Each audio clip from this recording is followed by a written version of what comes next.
Well, good morning, everyone. It's so nice to see this many people coming out this morning. My name is Shauna Nairos. I'm the VP of Brand and Communications for the KGH Foundation.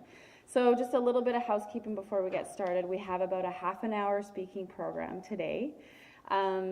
We will thank you to all the media that has arrived. We will make our speakers available for interviews one-on-one following the speaking program. So if there's someone that you're interested in speaking to with regards to the content of this announcement, please just either grab me or my colleague Maria, and we'll make sure you get the interviews that you need. So without sort of any further introduction, I'm going to turn it over to our speaking panel. Thank you, Shauna. Well, hello, everyone. My name is Dee Taylor, and I'm the Corporate Director of Research for Interior Health, as well as the Co-Scientific Director for the Rural Coordination Centre of BC. I have the privilege of hosting this amazing event this morning. To get us started, I would like to do a land acknowledgement. As many of you know, we are guests on this land, and I have had the honor of hearing many of our Interior First Nations elders provide land welcomes and help us understand what is meant by giving a land acknowledgement in a good way. For me, that means a pause to consider the land that we are on and the gratitude that we have for that land. The weather is getting cooler, but still really appreciating that we've had a beautiful fall, and we're looking forward to what looks to be a wonderful winter. Interior Health recognizes and acknowledges the traditional, ancestral, and unceded territories of the Dakal, Daneta, Tanaha, Inglakama, Shewepem, Statliam, Silks, and Chilcotin nations, where we are guests who live, learn, collaborate, and work together. I would like to thank all of you for attending today.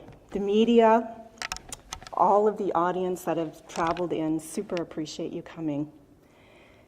The Hospital Foundation, the Kelowna General Hospital Foundation, of course, the Interior Health team and senior executives, and my fellow speakers who I'll introduce to you shortly. In particular, I'd like to thank Cindy and Doug Lambier from the Jim Pattison Board of Directors, as well as the board chair, Clark Collins. We are so very grateful for all of you coming in and joining us today. Just really want to send our appreciation. So one of my duties here today is to provide you all with some context on what got us to this very exciting announcement today. As I said earlier, I'm the Corporate Director of Research, and I've been in a research leadership role for over 9 years in the Interior now. In those 9 years, I and our team heard from leaders, clinicians, Indigenous communities, rural communities, Interior Health staff, and patients about their ideas for solutions to the everyday situations they encountered. Through these conversations, we listened, and we built relationships and networks that informed how we grew research capacities. These conversations and activities were the genesis for the Center for Learning Health Systems and Innovation idea. The center concept as proposed is extremely special when looking at other similar type of models. The center idea is special because it has been developed using grassroots and leadership coming together in a collaboration. So often these ideas are built on competition, but we know real transformative change happens when there is a collective voice. This collective voice propelled the center concept to move that from something that seemed impossible to something that is possible. By listening and acting based on what we heard, we built a strong network for spread and scale potential. In health systems, this relational work has been called the speed of trust. The elders I spoke to called it having 40 cups of tea. Rural communities called it showing up. And scholars often refer to it as social network science. The center will start here in Kelowna as a hub to catalyze research and innovation to grow further, serve the interior through partnerships in ways that are truly exciting and promising. Thank you so much, and it is now my pleasure to introduce Alison Young, the CEO of the Kelowna General Hospital Foundation. Alison?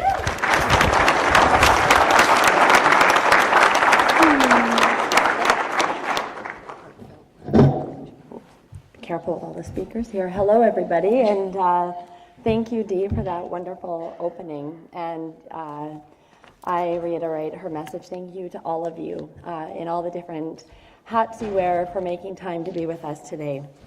Pardon me. Earlier this year, we announced our most ambitious campaign in our 45-year history, a $40 million commitment to support healthcare, investment in our hospital, and investment in healthcare transformation. It's bold, but it's so very important.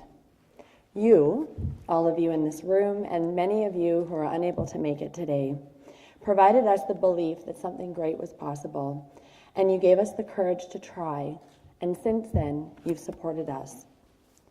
This courage and the vision of the center that Dee describes is what inspires the partnership that we have come together today to celebrate.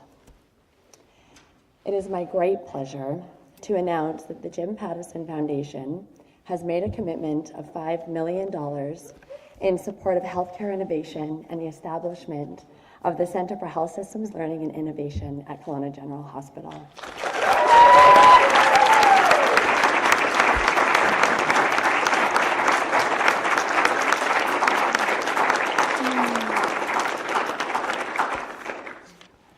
This is the largest gift in our foundation history, and it's the largest investment that the foundation has made in the interior of BC, making this an exciting day for both healthcare and our community.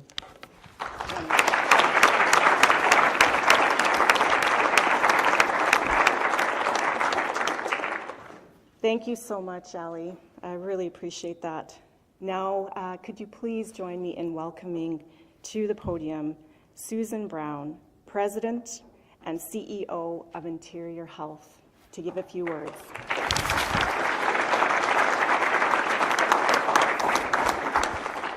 Good morning, everybody. It truly is a pleasure to be here. And today, you hear people in speeches talk about milestones, but this really is a monumental milestone. This is almost 5 years worth of work coming to accumulation today. And with this exceedingly generous gift, it allows us to take a step forward and make it come to fruition. So there's been many people who have touched this, as you've heard from Dee and Ali, that have partners, interior health staff, foundation staff, both our board of directors are committed to this. So there's been so many people behind the scenes that have got it to where it is today, the vision that we can now execute on. And with this gift, it just really allows us to take that step forward and make the work start today. We are a really resilient organization in interior health, and that resilience comes at a cost. We've been through so much over the last 5 years, and I think this centre allows to reset the joy and the excitement at work. People really like to be involved in innovation and like to be involved in research and quality initiatives. And I think this centre provides us a really great opportunity to engage our staff, our physicians, and everybody to be involved in this work. As Ali mentioned at the start, she described how different people see the centre and how they will interface with that centre and what it means for them. But we know that this will be the hub, that this will really truly benefit the whole of the southern interior, our patients, residents, our clients, but also our staff and families. And for staff, we've stepped into innovation, and it takes a lot of effort in innovation. It's not just adopting something that somebody else has tried and then you move ahead with it. That in itself takes energy, but to do true innovation takes a lot of energy to get it right. and I know our staff are up for the task. Dee is a well-renowned researcher in the province that's very well regarded inside of health and outside of the health spheres, and you'll hear from her partner at work, Dr. Devin Harris.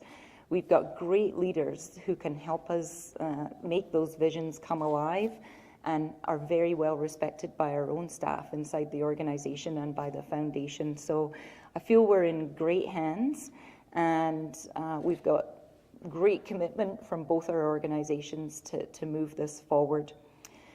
As I said, we've stepped into innovation, and part of that innovation has been robotic automation. And some people fear this and say, oh, it's going to be loss of jobs. It's not. It's to be able to take away the laborious, repetitive processes that people have to do in their work and allow us to really use the humans and the healthcare experts and disciplines that we have where we need them for their human touch. So we're excited to see what the innovative side of the research brings to us and what that will do for our workforce. There's so many industries that are struggling for people right now, as we are in healthcare, pan-Canada and globally, and we know this type of work will help us stretch to be broader than with the people we have, and we know that we need to expand into new areas of healthcare. We've seen extraordinary expanse of mental health and substance use services and primary care recently, and we know we need to do more. So this type of work grounds us in new ways of delivering service, and I'm really excited about the partners that will come to the table to work with us in this, and thank the Foundation for staying with us throughout our journey, and of course Jimmy Pattison and his foundation for having the faith in us in the Southern Interior, in our foundation, and in us as an organization to execute on this. So thank you very much.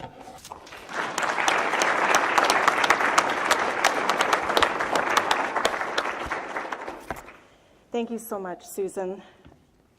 Now I'm very pleased to introduce to you my colleague, the Executive Director of Quality, Patient Safety, and Research for Interior Health and a Kelowna General Hospital emergency physician, Dr. Devin Harris.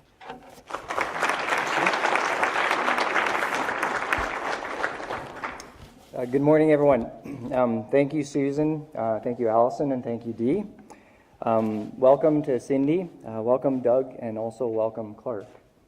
I want to acknowledge and thank you, first of all, as physicians, clinicians, scientists, and healthcare leaders, staff members, and those of you who have put a lot of time and effort into the development of this, of which I now represent you on stage to say thank you to get to this point. I want to thank the community as well for their input and thoughts.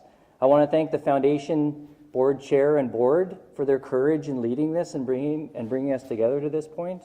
And I just want to say it's a memorable day, and I honestly am honored to represent you and stand in front of you to speak to this as well. The Centre for Health Systems Learning and Innovation will be transformative for healthcare in the interior BC. KGH has had tremendous growth in the last number of years in terms of staff, physicians, acuity, the breadth of care that's provided here as well. Kelowna and Interior are now the fastest metropolitan growing area in Canada, with a substantial number of people moving to the interior to live. We have a vibrant and active community. We have academicians, universities, and colleges with a very robust community of researchers and leaders now within the interior. And we have, in many of you, an engaged community who truly do have an entrepreneurial spirit, who want to see and partner within healthcare and move innovation and initiatives forward. However, as mentioned, we have significant challenges within healthcare. Challenges that are unique to Kelowna and the interior and our interior communities, distinct and different from the Lower Mainland and large academic centers across the country. But we can now address those challenges with the Centre to focus and catalyze innovation, bringing together clinical teams, researchers, patients and families, communities, partners, and investors to discover, test, and trial innovative healthcare solutions. Now, with all of us as partners, we can connect to collaborate, innovate, and improve care, which is critically needed at this point in 2023. Our ideas and needs for improvement should and can come from you, community members, to identify what needs are needed in the community for care, and then supporting our doctors, nurses, clinicians, and scientists and leaders who can investigate and transform what matters to our communities. As a physician and researcher, a healthcare leader locally and provincially, and as someone who came from the interior, I want to say thank you for the opportunity to build and bring world-class innovation, research, and care closer to home. Thank you.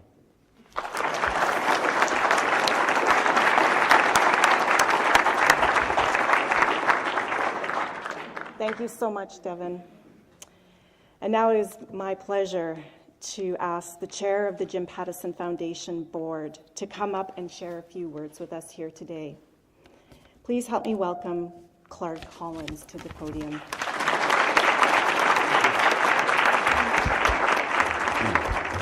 Thank you very much. It's my pleasure to be here. As you can see, I'm not Jimmy Pattison. If I was, I'd be wearing a much brighter jacket. But I was asked to talk about why do we like this project, and I have three reasons, basically. First of all, the Pattison Foundation likes healthcare. We feel that by supporting healthcare, we support the broad population. Everybody at some, or most people at some stage in their lives are going to need to use healthcare. And so by supporting that, we are supporting the people that support the businesses. Secondly, we like to give where we operate. TELUS stole our slogan because they have a slogan that says "We give where we live," and certainly the Pattison organization has lots of businesses throughout the interior of BC, and it's a real privilege to be able to support healthcare in the areas that our employees and our customers live in. So. And thirdly, I'm an accountant, I should be able to remember these numbers. Thirdly, we like to support innovative projects. We get all kinds of requests for bricks and mortar, et cetera, and those are necessary. But to get an opportunity to support something innovative is really what we find particularly interesting. So on those three measures, we are very pleased to be associated with this project. And then, without belaboring it too much, I want to tell you two anecdotal stories to just encourage you to forge on and be confident that you will come up with solutions. Both my wife and I grew up in the interior of BC, in small towns that I'm from Kimberley and my wife is from Rossland. And those were great places to grow up. And even though the industries have, at least particularly in Kimberley, has closed down, the towns are still thriving. But when we grew up, both of those towns had hospitals, and today neither of them has a hospital. But there's been a lot of change in 50 years. And a lot of it is just basic things like the infrastructure is better, the roads are good, the telecommunication is good, and healthcare delivery is still vibrant and still working well in those places. And my niece's husband, I got to get this right, is an emergency doctor in Nelson. And a few years ago, he started an organization called KERPA. You may have heard of it. It's Kootenay Emergency Response Physicians Association, a charitable organization. And what he put together was basically a vehicle, a glorified truck with all kinds of state-of-the-art medical equipment in it, and he and some other colleagues, they attend at life-threatening emergency calls and are able to get better outcomes by using this equipment on it. And he was raising some funds for it, and he talked to me about it. And I said, "So Nick, why are you doing this now?" And he said, you know what, so much of the equipment that 20 years ago would fill half a room, it was delicate, you couldn't do it. He said, so much of it now is compact, it's durable, we can move it around, and that's one of the reasons why this makes sense to do now. And that's just one example of innovation that is being effective in the community and getting out there. And I think they're expanding it, actually. And the final one is so unusual that you'll wonder if I've kind of completely gone off track, but I have a friend who, like me, is a finance guy, and that I've done some business with, and about 2018, he said, you know, Clark, I've been asked to go on the board of a company, and we're going to do the classic thing that Canadians are known for, which is to raise some money on the stock exchange and go look for, if you're go look for the next if you're from Kelowna, the next diamond mine, or you look for a gold mine or something. So he was on the board with, I actually put some money in it, and they went off, and a couple years later, so now we're talking 2020, he said, some good news, Clark. We found what we think is an economic deposit, but it's not gold, and it's not copper, it's not diamonds, it's graphite. So what on earth do you do with graphite? And the only thing I could think of was you use it in pencil lead. But it turns out that graphene, which comes from graphite, is a very significant blocker of viruses and bacteria. So they started working with some researchers in University of Guelph and McMaster University, and they came up with solutions, like liquid solutions, and then coatings. They got patents for them, they got approval for it, and by 2021, they were producing coatings that were used on surgical masks, on the HVAC filters in hospitals and in schools and airplanes, and they've gone on to make significant developments in that area. Now they've got to figure out if they're going to go back and actually start this mine. But I just say that to encourage you that there are opportunities. You don't need to be the Medtronics of the world, et cetera, to come up with helpful, useful products. And we look forward to hearing stories about what's come out of this project here. And maybe the next time we're speaking, we'll be talking about some of the stuff from the Kelowna General Hospital Foundation project. So all the best. Thank you.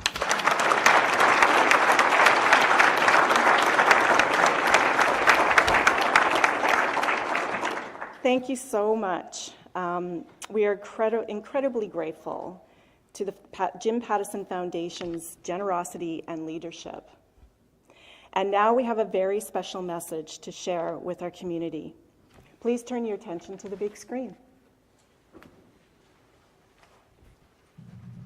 Hi, my name is Jimmy Pattison, and I want to say how much we appreciate the opportunity to support the community of Kelowna and surrounding areas. You know, at one time, my mother and dad and I lived in Kelowna. Several of our companies have divisions that work closely with the community, and we are very pleased to be part of this special celebration. Congratulations, Kelowna General Hospital. We wish you all the very best.